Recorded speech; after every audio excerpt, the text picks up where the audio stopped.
इस इनमें जो नियम बतलाए हैं गुरुदेव ने, ये नियम ऑर्डिनरी लोगों के लिए नहीं है।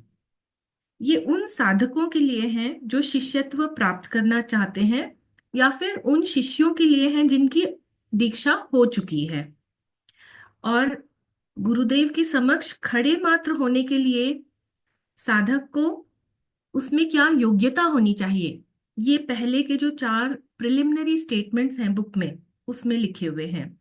उसमें ये सूत्रों में लिखा है कि अ, देखने, सुनने और बोलने की क्षमता पहले साधक को सिद्ध करनी पड़ती है, और फिर उसे अपने लोअर सेल्फ यानी जो पर्सनल आई है उसको बिल्कुल मिटा देना होता है। तभी वह गुरुदेवों के समक्ष खड़े होने लायक होता है।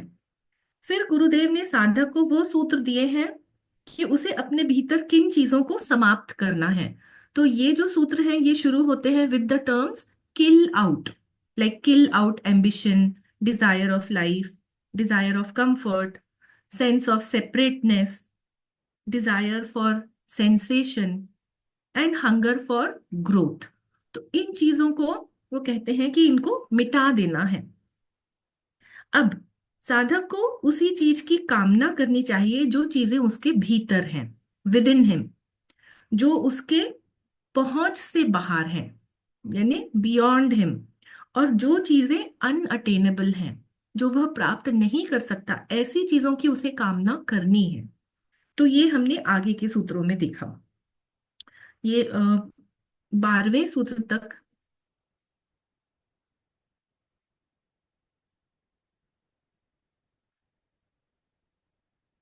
हाँ, तो desire only that which is within you, desire only that which is beyond you, desire only that which is unattainable. और इसके ऊपर जो गुरुदेव ने व्याख्या दी है वो भी हमने हमारे पिछले सेशन में देखी थी। इन सूत्रों में गुरुदेव कहते हैं कि शक्ति की उत्कट कामना करो, शांति की उत्कट कामना करो, और इनसे सर्वोपरि संपत्ति की उत्कट कामना करो। ठीक है, ये है सूत्र नंबर 13, 14, 15। डिजायर पावर आर्डेंटली यानी शक्ति की उत्कट कामना, डिजायर पीस फर्वरेंटली यानी शांति की कामना, और डिजायर पोजेशंस अबव ऑल यानी संपत्ति की उत्कट कामना करो। अब इन कामनाओं का क्या अर्थ है, इस पर आगे मास्टर ने व्याख्या की है। ये व्याख्या इन्होंने सूत्र नंबर ऐसे 16 में पूरी लिखी है, जिसमें वो कहते हैं जो पिछली स्लाइड में आपने पढ़ा, सूत्र number 15, desire possessions above all यानी कि संपत्ति की कामना। तो उसकी उसकी व्याख्या करते हुए गुरुदेव कहते हैं, but desire only those possessions they must belong to the pure soul only and be possessed therefore by all pure souls equally, and thus be the special property of the whole only when united. Hunger for such possessions as can be held by the pure soul, that you may accumulate wealth for that united spirit of life, which is your only true self. आगे शांति की कामना के लिए गुरुदेव कहते हैं, The peace you shall desire is that sacred peace which nothing can disturb, and in which the soul grows as does the holy flower upon the still lagoons. और शक्ति की कामना के लिए गुरुदेव का कहना है कि that power which the disciple shall covet is that which shall make him appear as nothing in the eyes of men. अब इस व्याख्या को थोड़ा हम विस्तार से समझते हैं कि शिष्य को कैसी शक्ति की कामना करनी चाहिए। यहाँ पे आप देखिए सूत्र नंबर 13 में लिखा है डिजायर पावर आर्डेंटली। तो किस तरह की शक्ति की कामना शिष्य को करनी चाहिए? जो शक्ति उसको औरों की दृष्टि में इनसिग्निफिकेंट बना दे, यानी सर्वथा नगण्य बना दे, इनसिग्निफिकेंट, ऐसी शक्ति की कामना उसे करनी चाहिए। और वह शक्ति वह आत्मत्याग और आत्मविस्मृति की शक्ति है। आत्मत्याग यानी सेल्फ सैक्रिफाइस, और आत्मविस्मृति यानी स्वयं की विस्मृति, विस्मरण हो जाना, फॉरगेटिंग द पर्सनल सेल्फ। तो इनसे जो शक्ति उत्पन्न होती है वही उसको दूसरों की नजरों में इनसिग्निफिकेंट बना देती है। इसका अर्थ यह है कि लोक कल्याण के लिए बिना किसी अपेक्षा के, बिना किसी एक्सपेक्टेशन के शिष्य को कार्य करना चाहिए। उसे कर्तव्य पालन करना है और गुरुदेव के कार्य में सहायक होना है। बेसिकली यही स्पिरिचुअल साधना का आधार होता है, आत्मविस्मृति और निष्काम कर्म। निष्काम कर्म जिसमें फॉरगेटिंग द पर्सनल सेल्फ, ये जो लोअर सेल्फ है उसको बिल्कुल हमें विस्मरण कर देना है। हमारे मन में ऐसा भाव नहीं आना चाहिए कि मैंने ये काम किया है। और वैसे अपना गुरुदेव के कार्य करने के लिए या अपना कर्तव्य पालन करते समय कोई भी कार्य छोटा बड़ा नहीं होता। शिष्य जो है वो कभी भी प्रशंसा के लिए या क्रेडिट के लिए कार्य नहीं करता। उसको नाम और यश की लालसा भी नहीं होनी चाहिए। नाम और यश के लिए भी वह कार्य नहीं करता, नेम एंड फेम। काम उसने किया है या किसी और ने किया, इसके भी कोई मायने नहीं है। अर्थात कि काम होना चाहिए, किसने किया ये महत्व का नहीं है। जब हम अपने थियोसोफिक लाइफ में, टीएस में या टीओएस ग्रुप्स में जब कुछ काम करते हैं, टीएस और टीओएस मेंबर्स, तो कितनी बार उसके पीछे एक छिपी हुई इच्छा होती है, एक दबी हुई इच्छा होती है कि कोई जाने हमने ये काम किया है, या उसमें रिपोर्ट में हमारा नाम आए या कुछ फोटो आए। इस तरह की जो छिपी हुई इच्छा होती है वह भी नहीं होनी चाहिए। ये ठीक है कि एडमिनिस्ट्रेटिव पर्पसेस के लिए फोटो भी जाती है और नाम भी उसमें रिपोर्ट में जाता है, बट उसके साधक के मन में ये इच्छा नहीं होनी चाहिए। That is not becoming of the real aspirant. तो लोगों की निगाह में महत्व न पाकर भी जब साधक स्वयं को भुलाकर और चुपचाप लोक कल्याण के कार्य में लगा रहता है, तभी उसकी ये जो उच्च शक्तियां हैं उनका विकास होता है।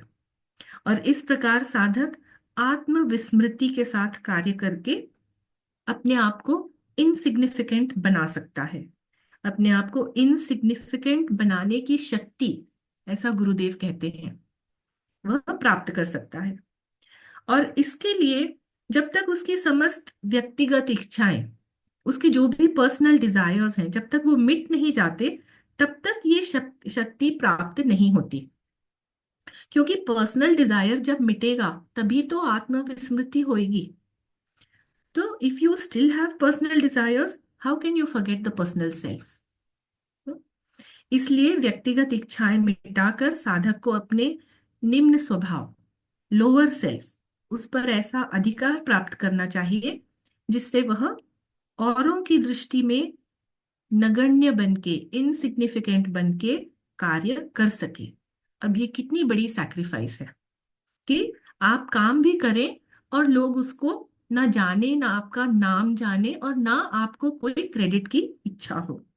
तो यही इस सूत्र का अर्थ है। Desire power ardently that shall make the disciple appear as nothing in the eyes of men। फिर गुरुदेव ने आगे जो सूत्र नंबर 14 था उसमें लिखा है कि डिजायर पीस फॉरवेंटली, यानी शांति की अदम्य इच्छा रखो। लेकिन उसकी कैसी शांति होनी चाहिए? वह ऐसी पवित्र शांति हो जिसे कोई विचलित न कर सके, और जिसमें आत्म विकास उसी प्रकार हो जैसे शांत सरोवर में पवित्र कमल विकसित होता है। तो आप देखिए, संसार में अधिकतर लोग जो हैं उन्हें कुछ ना कुछ चिंता रहती है, वे चिंताओं से घिरे होते हैं। कभी उनकी जो अनसेटिस्फाइड डिजायर हैं उनको पूरा करना है, कभी उनमें आपस में प्रतिस्पर्धा होती है, कॉम्पिटिटिव स्पिरिट, कि मुझे किसी और व्यक्ति से, अपने नेबर से अधिक मिलना चाहिए या ज्यादा मिलना चाहिए, और इसी को लेके मन में जेलेसी या द्वेष भी उत्पन्न होता है। तो ये सारी चीजें, द्वेष, स्पर्धा, असंतुष्ट इच्छाएं, इन्हीं ये ही चिंताओं को जन्म देती हैं, और इस कारण वह अशांत होता है। वास्तव में शांति मनुष्य का स्वरूप है, उसके हृदय की इनरमोस्ट एसेंस है। लेकिन ये शांति, ये कितनी एल्यूसिव है, ये इजीली प्राप्त नहीं हो पाती, जबकि वो हमारा ही स्वरूप है। तो जब लोग केवल स्वयं के बारे में सोचते हैं, अपना हित अहित, अपना नफा नुकसान, इसी चिंता में व्यस्त रहते हैं, और वो क्रोध से भरे रहते हैं, तो वह अपने स्वरूप का अनुभव, जो कि शांति है, उसको कैसे अनुभव कर सकते हैं।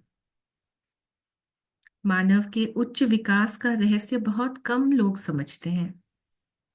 शांत सरोवर में ही कमल का पुष्प पूर्ण रूप से खिल पाता है, कभी भी बहते हुए या लहराते हुए जल में नहीं खिलता। और ठीक इसी तरह ये जो हमारी लोअर फीलिंग्स हैं, निम्न कामनाएं हैं, इनके थपेड़े खाते हुए हृदय में शांति स्वरूप आत्म पुष्प वो खिल नहीं सकता। शिष्य की साधना में ऐसी अशांति का कोई स्थान नहीं होना चाहिए। संसार में कैसा भी कोलाहल हो, उसके हृदय की शांति कभी भंग नहीं होनी चाहिए। In the heart, in the heart should be his peaceful sanctuary into which he can retreat whenever he wants। तो ये हमारे हृदय में यह शांति का सागर होना चाहिए। जब तक हम स्वयं शांत नहीं होते, तब हम दूसरों को शांति कैसे प्रदान कर सकते हैं? तो गुरुदेव के कार्य में हम कैसे सहायक बन सकते हैं? और अंत में गुरुदेव ने कहा है कि इन सब से सर्वोपरि संपत्ति की अपूर्व इच्छा करो। ये था सूत्र number 15, desire possessions above all, कि संपत्ति की अपूर्व इच्छा करो। तो अब ये थोड़ा सा पैराडॉक्स लगता है कि वेल्थ की इच्छा रखना, पोजेशंस की इच्छा रखना, किंतु कैसी वेल्थ, कैसी संपत्ति, ये समझना महत्वपूर्ण है। देखिए, भगवत गीता में भी दैवी संपदा और आसुरी संपदा की बात कही गई है, और यहाँ पर गुरुदेव का तात्पर्य दैवी संपदा से है, वो पोजेशंस जो दैवी संपदा है। अब दैवी संपदा क्या है? वे ऐसे गुण हैं, उन गुणों का समूह है जो समस्त मानव जाति के लिए हितकर है। जैसे कंपैशन है, काइंडनेस है, सेल्फलेसनेस है, स्वयं को भूलना, आत्मविस्मरण, करेज है, ट्रूथफुलनेस है। तो ये जो गुण हैं, ये समस्त मानव जाति के लिए हितकर हैं, और यही बेसिकली स्पिरिचुअल ट्रेजर है या दैवी संपदा है। अध्यात्म के मार्ग पर उन्नत जो प्रोग्रेस कर रही है प्रत्येक जीवात्मा को ये गुण प्राप्त होते हैं। जैसे जैसे वो स्पिरिचुअली ग्रो करती हैं, तो ऐसी प्रत्येक जीवात्मा को ये गुण प्राप्त होते हैं।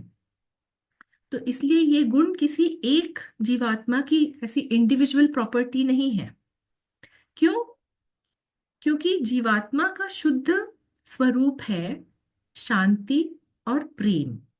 ये हमारा रियल नेचर है, स्वरूप है शांति और प्रेम।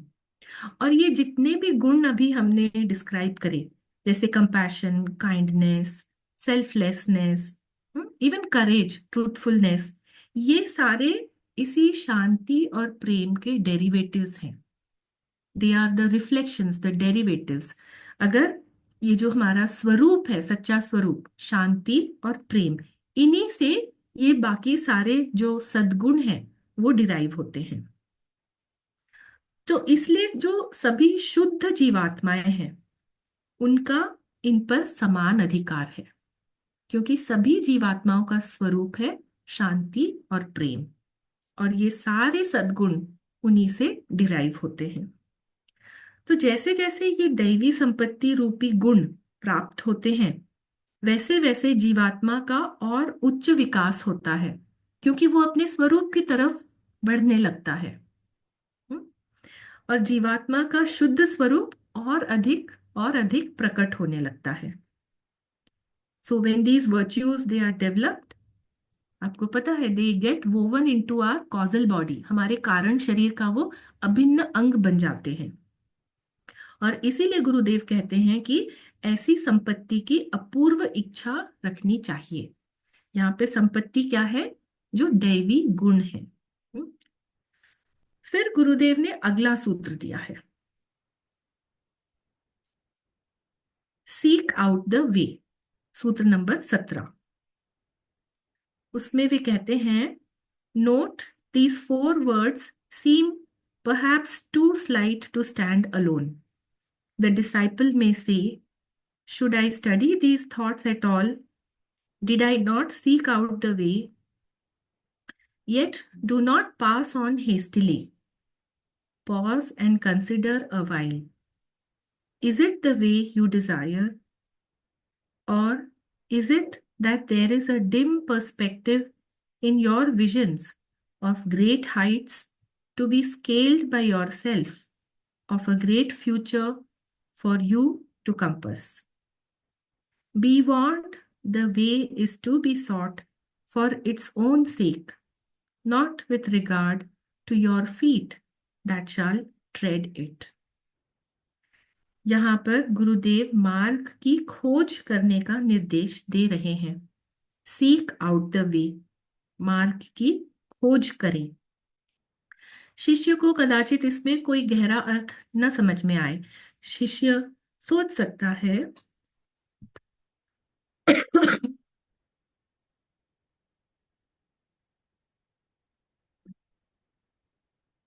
शिष्य सोच सकता है कि इन शब्दों को पढ़ना भी आवश्यक है क्या? क्या उसने मार्ग को ऑलरेडी खोज नहीं लिया? लेकिन यहाँ पे हिदायत दी है कि जल्दबाजी न करें, शिष्य को रुक कर विचार करना चाहिए कि क्या उसने वास्तव में मार्ग खोज लिया है, क्या वह वास्तव में मार्ग पाना चाहता है, या फिर उसके मन में तेवढंच आहे छुपी हुई महत्वाकांक्षा है। परत परत घ्या बरोबर परत आणि तुम्ही आला तुम्हाला आम्ही 20 रुपये कांदे देतो आता 5 कमी नाही काय परवडेल त्याला एवढं हे लगेच सोडून देतो लगेच तरी ते 38 रुपये दादा त्याचे दाखवू का तुम्हाला बिल मी आणि म्हणणार काय माझं काय सांगते मला Rashida ji, kindly switch off the voice. लगेच लगेच देवत असते हे घ्या आता काय कसं आहे म्हणतो काय काय सांगू Yeah, then continue. Sorry Okay. for the no inconvenience. Problem. तो गुरुदेव यहाँ पे निर्देश दे रहे हैं,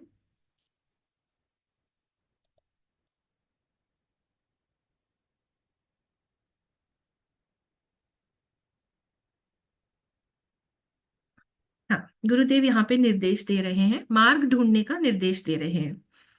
और वे शिष्य से कहते हैं कि उसे जल्दबाजी नहीं करनी चाहिए, बल्कि रुक कर विचार करना चाहिए।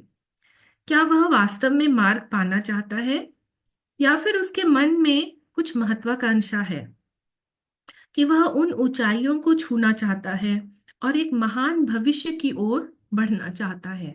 तो ये भी एक प्रकार की स्पिरिचुअल महत्वाकांक्षा है। इसलिए गुरुदेव सावधान करते हैं कि रास्ता अपने आप में खोजा जाना चाहिए, ना कि अपने पैरों के लिए जो उस पे चल सकेंगे। अब इसका क्या अर्थ है कि ना कि अपने पैरों के लिए जो उस पर चल सकेंगे? तो यहाँ पर शिष्य को बार बार अलग अलग तरह से एक ही बात समझाई जा रही है कि उसे अपने लोअर सेल्फ के अहंकार को दूर करके हायर सेल्फ की दृष्टि से कार्य करना है।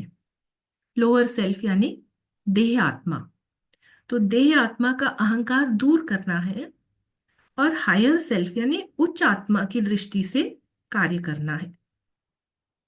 यही इसी का अर्थ है मार्ग को ढूंढना। हमने शुरू के जो सूत्र थे उसमें देखा था कि किस प्रकार महत्वाकांक्षा को मिटा देने पर भी कई बार महत्वाकांक्षा सूक्ष्म रूप में प्रकट होती है।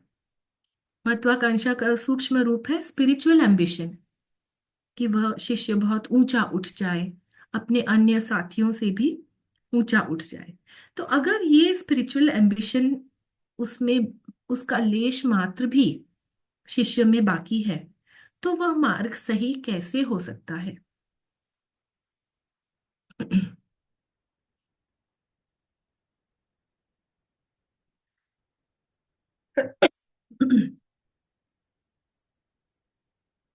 इसलिए आवश्यकता है कि शिष्य स्वयं को ऐसा उपयुक्त साधन बनाए कि उसके द्वारा गुरुदेव की शक्ति का अवरोध नहीं होना चाहिए। He should not be an obstacle. Okay.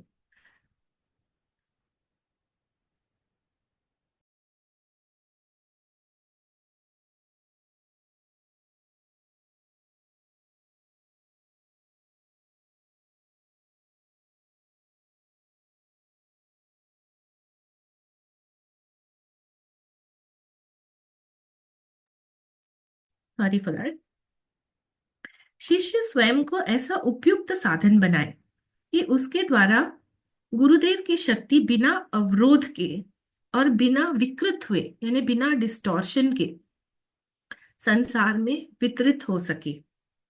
So this is one of the most important works to be done. और इसका अर्थ ये होता है कि शिष्य को एक न्यूक्लियस बनना है, a nucleus which radiates the spiritual force. शिष्य की जो चेतना होती है उसका गुरुदेव की चेतना से एक संबंध बन जाता है, और उसके द्वारा गुरुदेव अपने विचार भेज सकते हैं, यानी थॉट ट्रांसमिशन। और साथ ही गुरुदेव शिष्य की क्या मनोदशा है, क्या उसका इमोशनल स्टेट है, मेंटल स्टेट है, वो भी जान सकते हैं। तो यहाँ पर ये ध्यान देने योग्य बात है कि शिष्य की चेतना का प्रभाव, उसकी जो इमोशंस या थॉट्स हैं, उसमें यदि कोई विकार आते हैं तो वह चेतना गुरुदेव की चेतना तक पहुंच जाती है। और यदि शिष्य के अंदर कोई भी विकार है, जैसे काम, क्रोध, अगर ये विकार प्रकट होते हैं तो उसका प्रभाव गुरुदेव पर भी पड़ेगा। और ऐसी अपवित्रता से अलग रहने के लिए गुरुदेव को वह मार्ग बंद कर देना पड़ेगा। इसलिए शिष्य को हमेशा सतर्क रहना पड़ता है और मार्ग का शोध करने के लिए कहा गया है। आगे गुरुदेव लिखते हैं that there is a correspondence between this rule and the 17th of the second series. When after ages of struggle and many victories, the final battle is won, the final secret demanded, then you are prepared for a further path. When the final secret of this great lesson is told, in it is opened the mystery of the new way, a path which leads out of all human experience and which is utterly beyond human perception or imagination.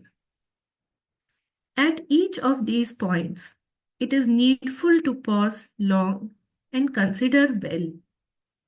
At each of these points, it is necessary to be sure that the way is chosen for its own sake. The way and the truth come first, then follows the life. तो इसमें देखिए एक correspondence बतलाई है।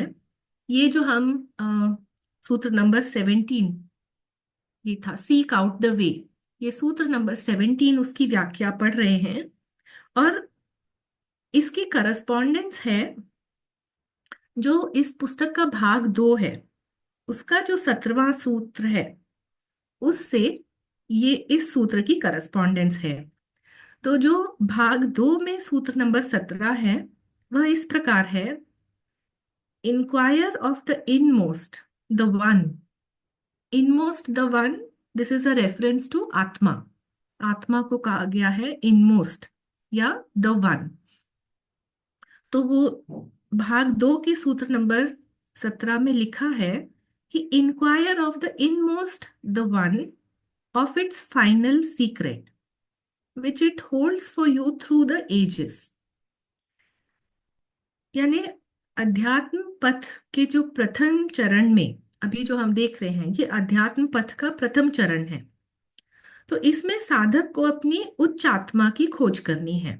हम personality personality में अभी जी रहे हैं, एग्जिस्ट करते हैं, और हमें अपने हायर सेल्फ यानी उच्च आत्मा को खोजना है, यानी कि जो इंडिविजुअलिटी है। तो पर्सनालिटी से निकल के इंडिविजुअलिटी, उसमें हमें जीना है। ये है स्पिरिचुअलिटी का फर्स्ट स्टेप, अध्यात्म का प्रथम चरण।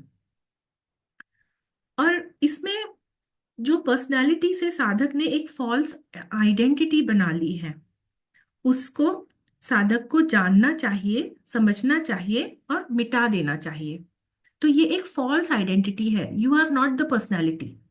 तो साधक को ये जानकर, समझकर और मिटाकर स्वयं को इंडिविजुअलिटी यानी हायर सेल्फ के रूप में जानना चाहिए। इसी को प्रथम चरण कहा है, जिसके लिए मार्ग का शोध करना है, सीक आउट द वे, यानी कि वह मार्ग जिसके द्वारा साधक पर्सनालिटी से ऊपर उठकर इंडिविजुअलिटी में जीवन जी सकता है, वो है मार्ग। Seek out the way, which way? The way which is, जिसके द्वारा साधक पर्सनालिटी से ऊपर उठकर इंडिविजुअलिटी में जीवन जी सकता है, उस मार्ग का रेफरेंस है। अब ये सदियों की तपस्या का कार्य है कि हम अपनी पर्सनालिटी को भुलाकर इंडिविजुअलिटी में जीने लगे। ये सदियों की तपस्या का कार्य है, कोई एक दिन का या कुछ महीनों का कार्य नहीं है। और छोटी बड़ी अनेक जीत, मेनी विक्ट्रीज, उसके बाद साधक को अंतिम विजय प्राप्त होती है। He will attain the final victory. अर्थात क्या होगा? तब वह अपने लोअर सेल्फ से पूर्ण रूप से मुक्त हो जाएगा। सो आफ्टर मेनी बर्थ्स, अनेक जन्मों के बाद और अनेक छोटी बड़ी जीत हासिल करने के बाद, तब वह अपनी पर्सनालिटी से या लोअर सेल्फ से पूर्ण रूप से मुक्त हो जाएगा और फिर इंडिविजुअलिटी में जीवन जिएगा। हायर सेल्फ, इंडिविजुअलिटी यानी आत्मा, बुद्धि, मनस। तो इस यही एक्चुअली जो आपने थियोसोफिक लिटरेचर में पढ़ा होगा, जीवन मुक्ति, यही है जीवन मुक्ति। कि जो हमारा लोअर क्वार्टनरी है, स्थूल शरीर, लिंग शरीर, प्राण और काम, तो उससे जब मुक्ति मिल जाती है, यानी उससे हमारा आइडेंटिफिकेशन समाप्त हो जाता है और हम स्वयं को एज हायर सेल्फ यानी आत्मा, बुद्धि, मनस, इस प्रकार जब जानते हैं, तब जीवन मुक्ति प्राप्त होती है और जीव अरहत के पद को प्राप्त होता है। जो इनिशिएशंस आते हैं स्पिरिचुअल पाथ में, तो जो फोर्थ इनिशिएशन होता है अरहत का, वही है जीवन मुक्ति। यानी उसमें साधक अपनी आइडेंटिटी लोअर सेल्फ से हटा लेता है, मिटा देता है और हायर सेल्फ में जीता है। तो ये है प्रथम चरण। अभी हम स्टेप 1 बोल रहे थे, the way which leads from personality to individuality. तो ये प्रथम चरण का अंतिम सीक्रेट है, अरहत का पद, जिसमें साधक ये जान लेता है कि वह पर्सनालिटी नहीं है, इंडिविजुअलिटी है, और इंडिविजुअलिटी में वह कॉन्शियसली एग्जिस्ट कर सकता है। इसलिए उसको पर्सनालिटी की आवश्यकता नहीं है, इसीलिए वह जीवन मुक्त है। ओके, तो ये प्रथम चरण का अंतिम रहस्य है और इसको प्राप्त करने के बाद अब वह आगे के मार्ग पर बढ़ने योग्य है। So that is the whole mystery, कि this is not the end. जीवन मुक्ति प्राप्त करने के बाद अब आगे का मार्ग उसके लिए खुल जाता है, आगे के मार्ग पर बढ़ने के वह योग्य हो जाता है। आगे के मार्ग का क्या रहस्य है, वो इसी अंतिम रहस्य में छिपा है जो अभी हमने डिस्कस किया। जो अब साधक के लिए उजागर हो जाता है। तो आगे का ये जो नया मार्ग है वह मानव के अनुभव और कल्पना के बिल्कुल परे है। We can not imagine. यह वह मार्ग है जिस पर बढ़कर, जिस पर अग्रसर होकर इंडिविजुअल को मोनड का जीवन प्राप्त होता है। तो ये बात हमें बहुत गहराई से समझ लेना चाहिए। We must understand this very thoroughly कि मार्ग का प्रथम चरण जो है वो है life from personality to individuality. Okay. और मार्ग का दूसरा चरण जो है वह है life from individual to monad. So 2 steps. पर्सनालिटी क्या है? देह आत्मा। तो पहले देह आत्मा का जीवात्मा से एकात्म होना, ये फर्स्ट स्टेप है, पर्सनालिटी टू इंडिविजुअलिटी। और उसके बाद जीवात्मा यानी जो इंडिविजुअलिटी या हायर सेल्फ है, जीवात्मा में पूर्ण रूप से विशुद्ध आत्मा यानी मोनाड को रिफ्लेक्ट होना है। These 2 steps have to be understood very clearly.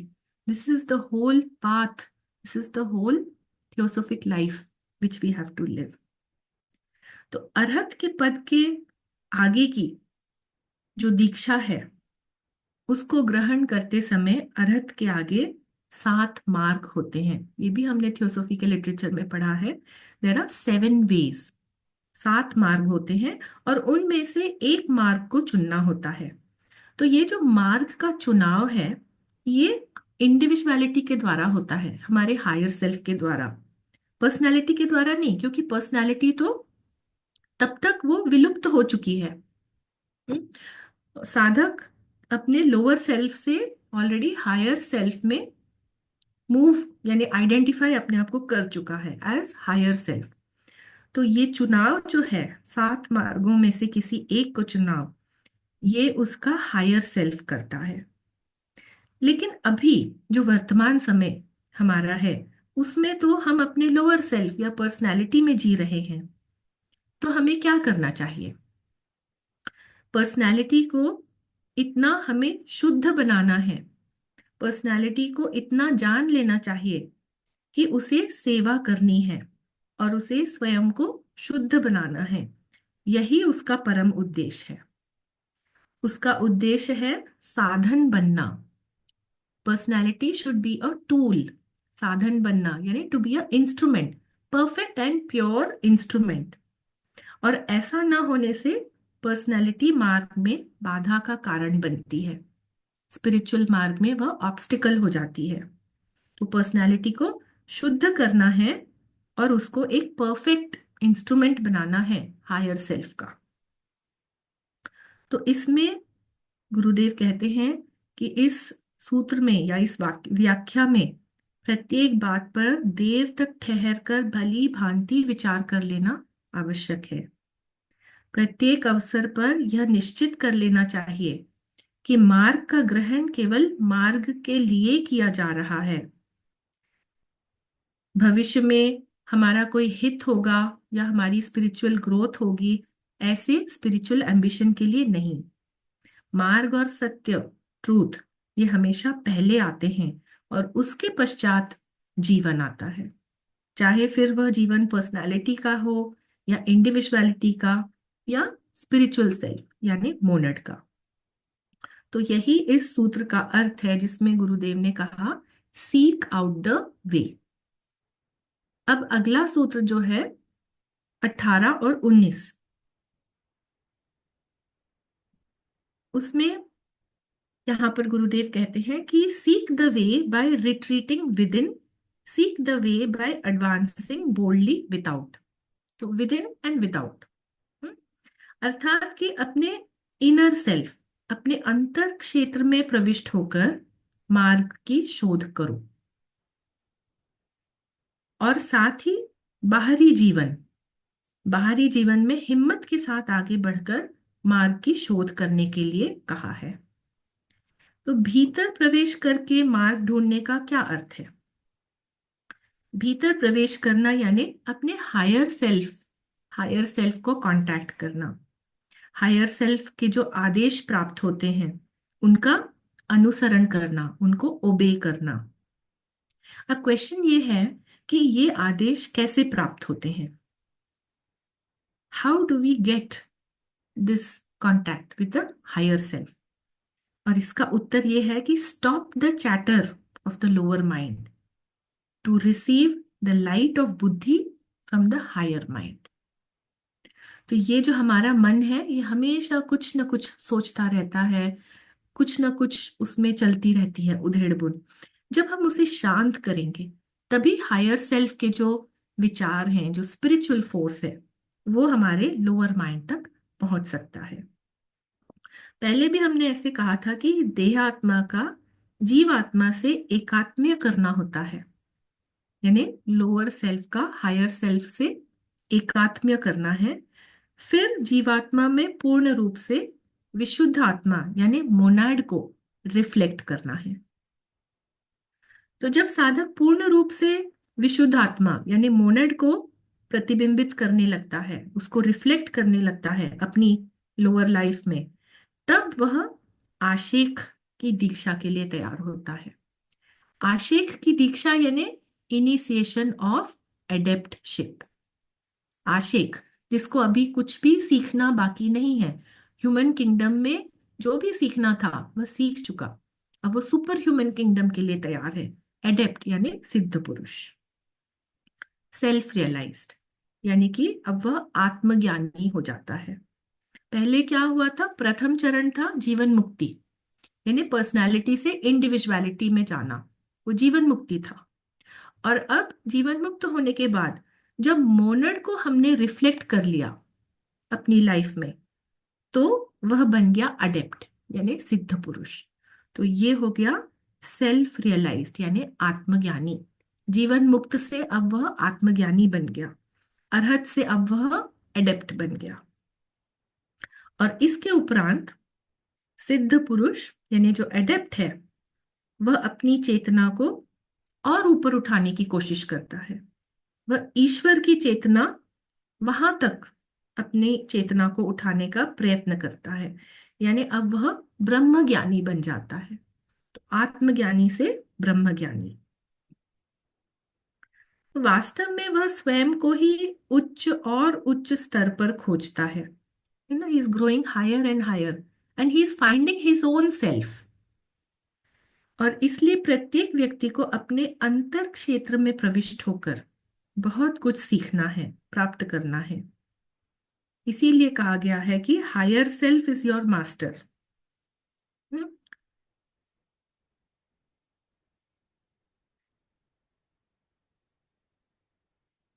भीतर प्रविष्ट होकर मार्ग को ढूंढने का अर्थ है कि ये जो हायर सेल्फ है, उसके आदर्शों से प्रेरणा प्राप्त करना और अनेक जन्मों में जो अनुभव हुए हैं और जो संचित हैं उस हायर सेल्फ में, उनका लाभ उठाना। तो ये तो हुआ इनर सेल्फ, भीतर प्रवेश करके मार्ग ढूंढना।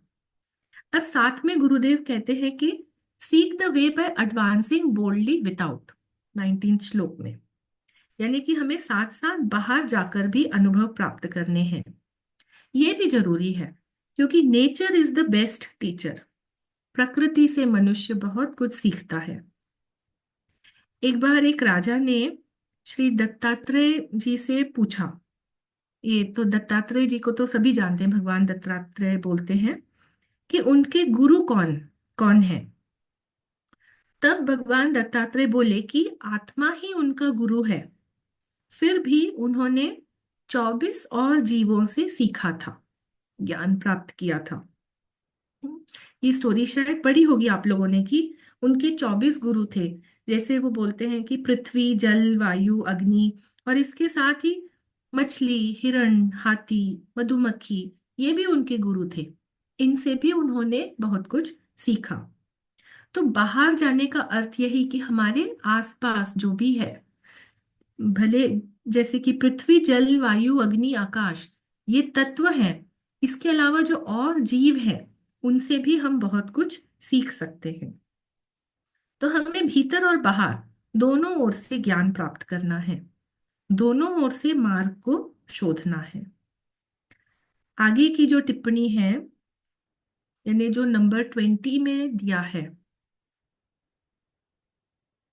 वो बेसिकली जो पिछले 3 सूत्र थे, 17, 18, 19, उनके ऊपर व्याख्या दी है। 17, 18, 19 के जो सूत्र थे वो हमने अभी देखे।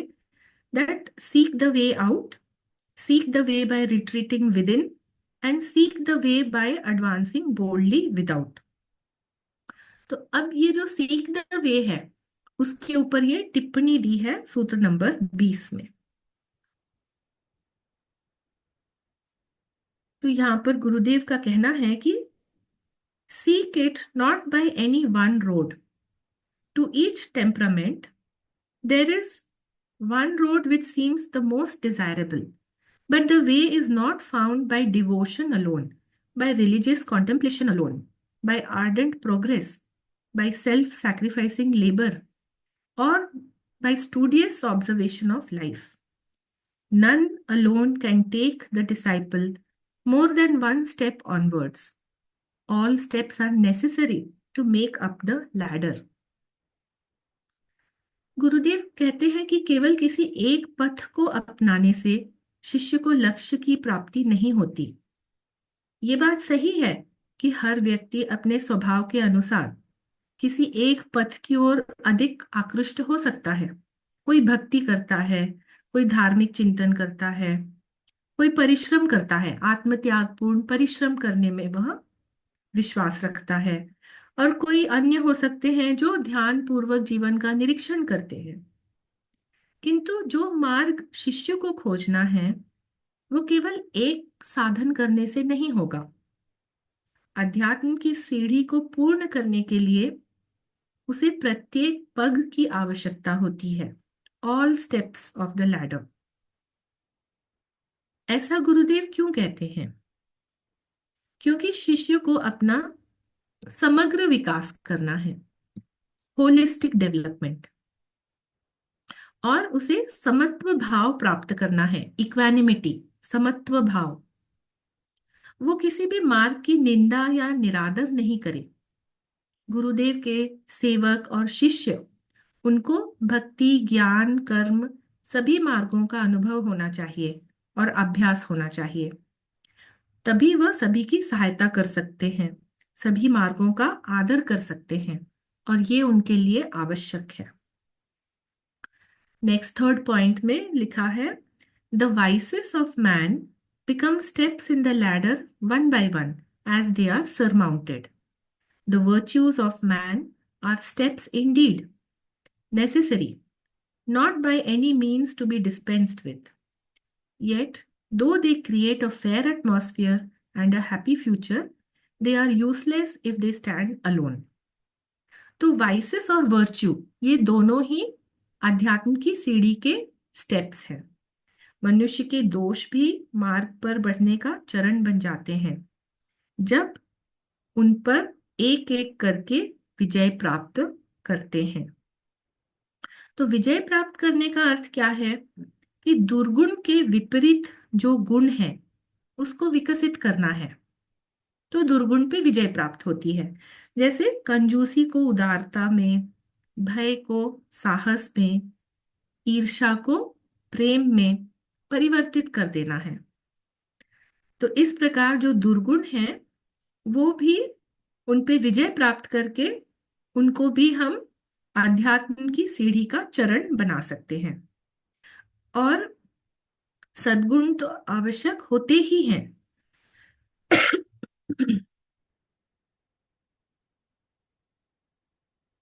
सद्गुण तो हम पहले भी देख चुके हैं, जो दैवी संपदा कहलाते हैं, स्पिरिचुअल ट्रेजर्स।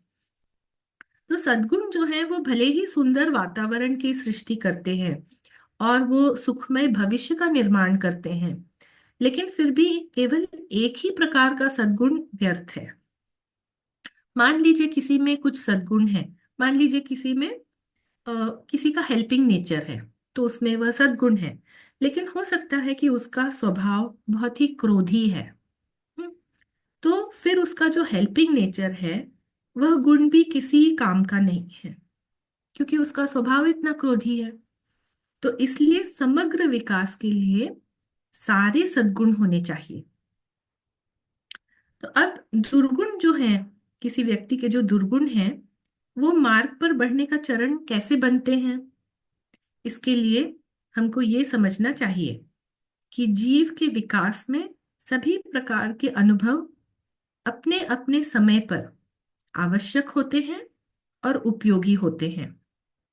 तो इसलिए जो एवोल्यूशन के बिगनिंग में उसके जो दुर्गुण हैं वो भी आवश्यक है, क्योंकि मनुष्य अपने अनुभवों से सीखता है, अनुभवों से वह ज्ञान प्राप्त करता है। वह जान पाता है कि कुछ वर्जित कार्य उन्नति के लिए बाधक होते हैं। अगर उस व्यक्ति में कुछ दुर्गुण है, तो जब वह कुछ वर्जित कार्य करेगा, सम प्रोहिबिटेड एक्शंस, तो naturally it will create pain, it will create misery. तो ये उसकी एक्सपीरियंस है, उसका अनुभव है, और वह समझ जाता है कि ऐसे कार्य उसकी उन्नति के लिए बाधक है। तब वह सीखता है और तब उसका स्वभाव परिवर्तित होता है। तो ऐसे बहुत से लोग हैं जिनमें अभी भी कुछ ऐसे गुण होंगे, वो अभी भी आध्यात्म के पथ पे बढ़ रहे हैं धीरे धीरे।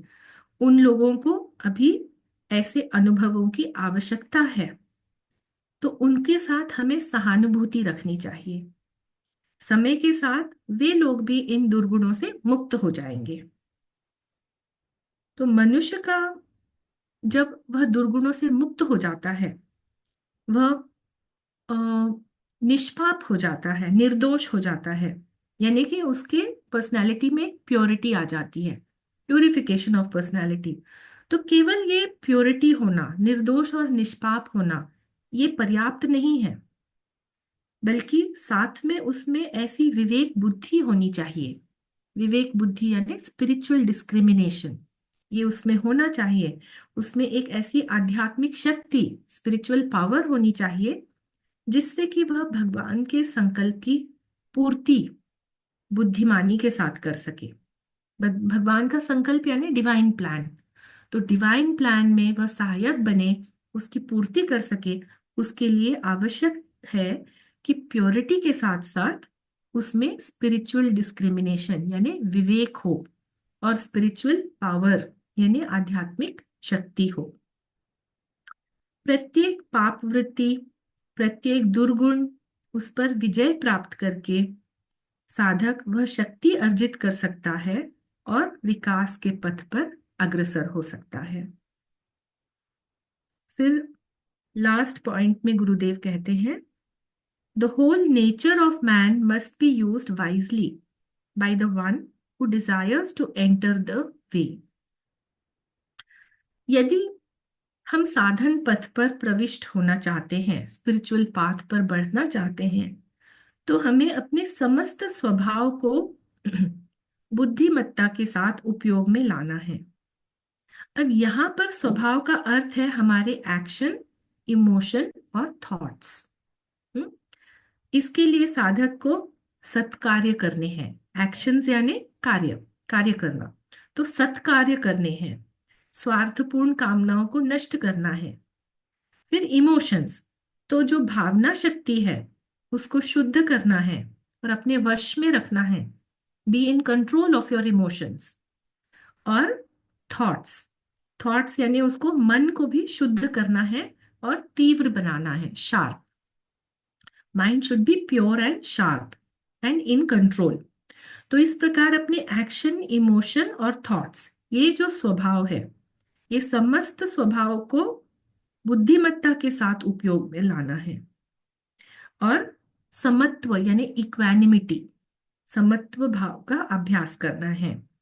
मतलब कि साधक को हमेशा शांत रहना चाहिए, काम and composed, even in difficult situation, काम एंड कंपोज्ड, ऐसी हमें प्रैक्टिस करनी चाहिए।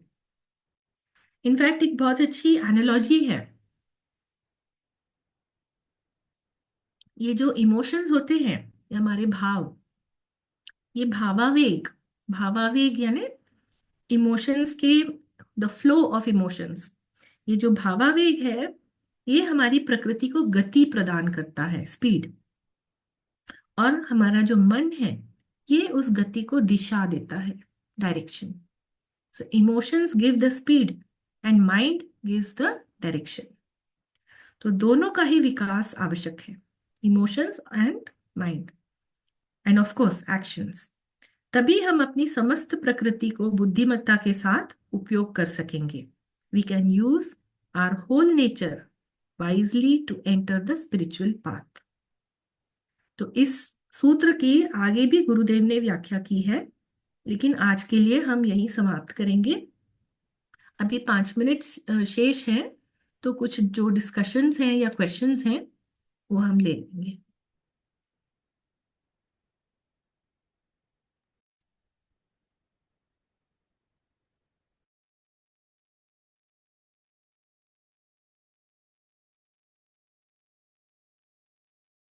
Thank you, Vibhaji. Wonderful lecture, wonderful explanation. We have progressed quite a bit. Thank you. Anybody wishes to ask any question or share anything or any viewpoint, idea, anything with Vibhaji? Especially clarification of any explanation that she has given regarding the lecture today.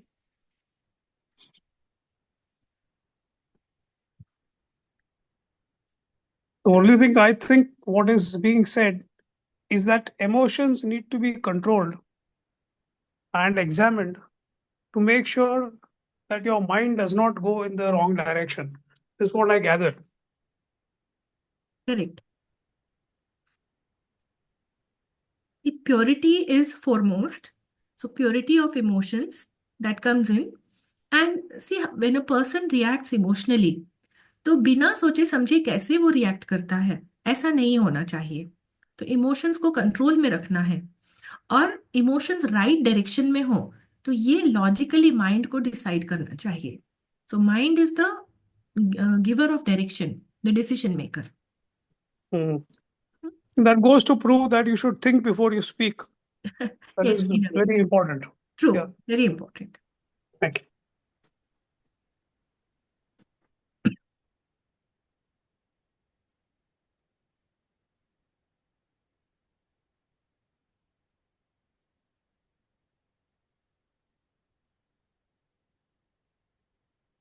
Any more questions? Yeah, anybody has any more questions to ask? Any clarification? किसी को कुछ पूछना है, जानना है विभाजी से आज के लेक्चर के बारे में या any previous? एक्चुअली लोगों को ना ये बुक स्वयं पढ़नी चाहिए, light on the path. Right on the path, yes. Yes. And And they have to be very clear that this book is not written for ordinary people. It is for those people who want to become a disciple.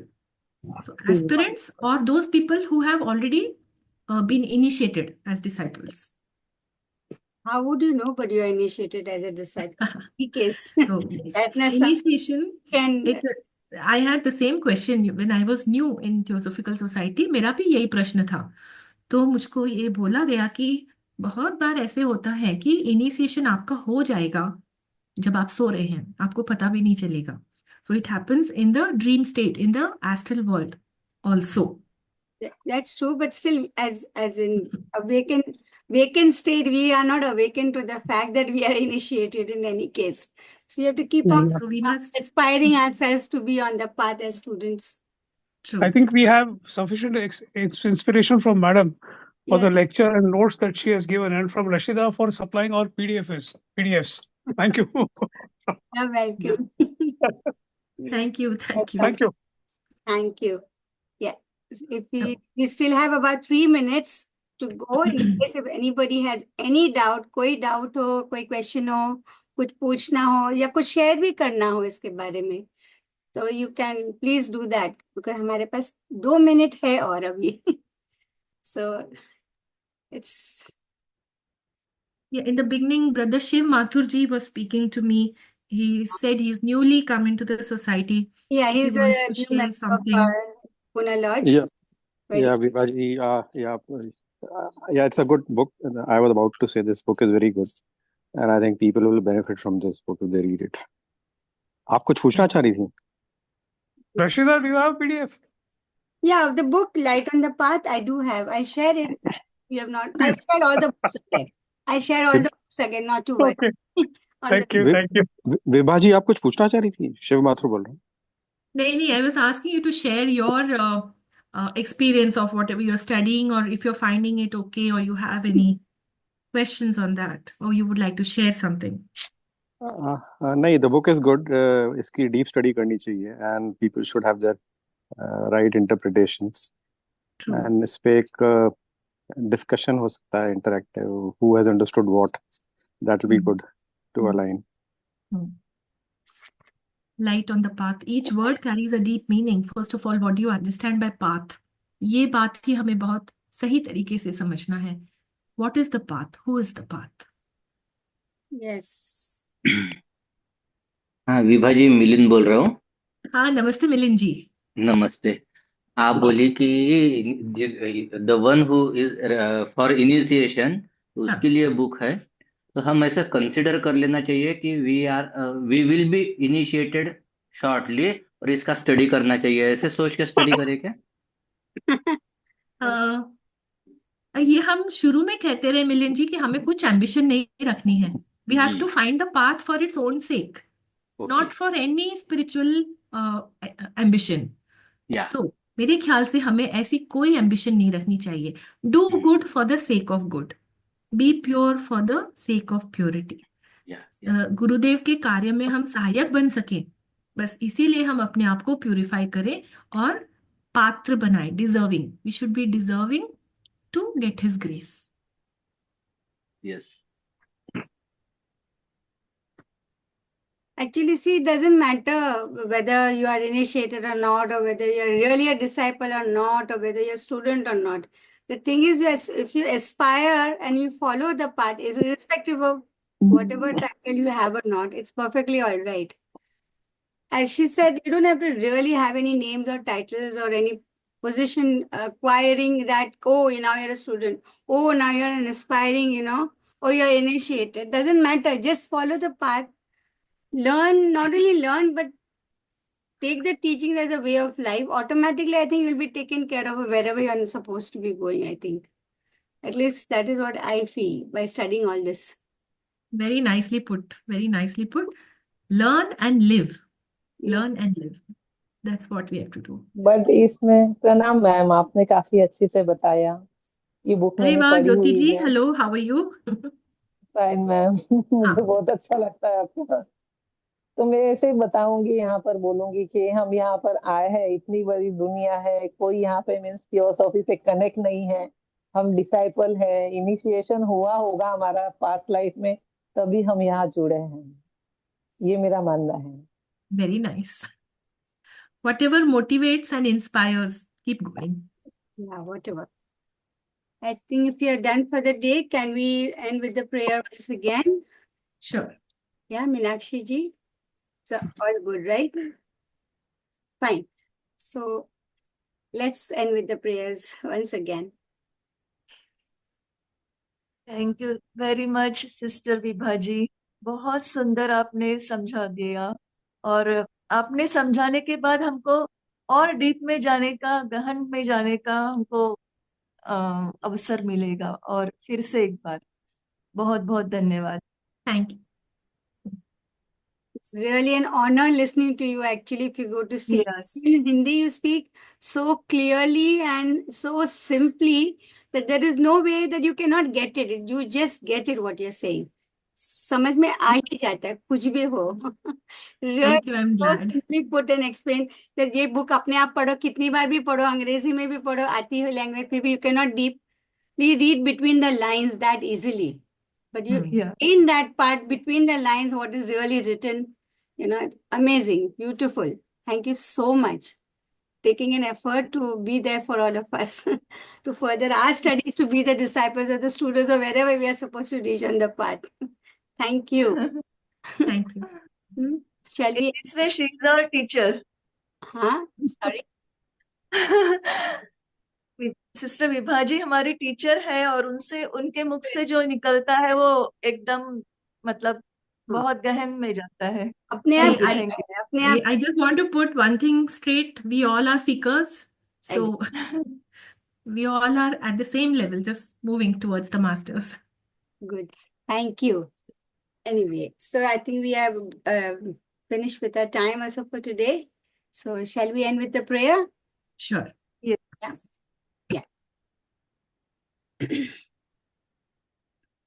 Meenakshi जी आप बोले please. Yeah. ॐ असतो मा सद्गमय तमसो मा ज्योतिर्गमय मृत्योर्मा अमृतं गमय. ॐ सर्वे वै सुखिनः सन्तु सर्वे सन्तु निरामयाः सर्वे भद्राणि पश्यन्तु न कश्चित् दुःखभाग् भवेत्. ॐ शान्ति शान्ति शान्तिः. ॐ तत्सत् ब्रह्मार्पणमस्तु. Thank you. So we'll end the meeting for all for tonight. Thank you for attending. Good night. Thank you all. Thank you. Thank you. Thanks a lot.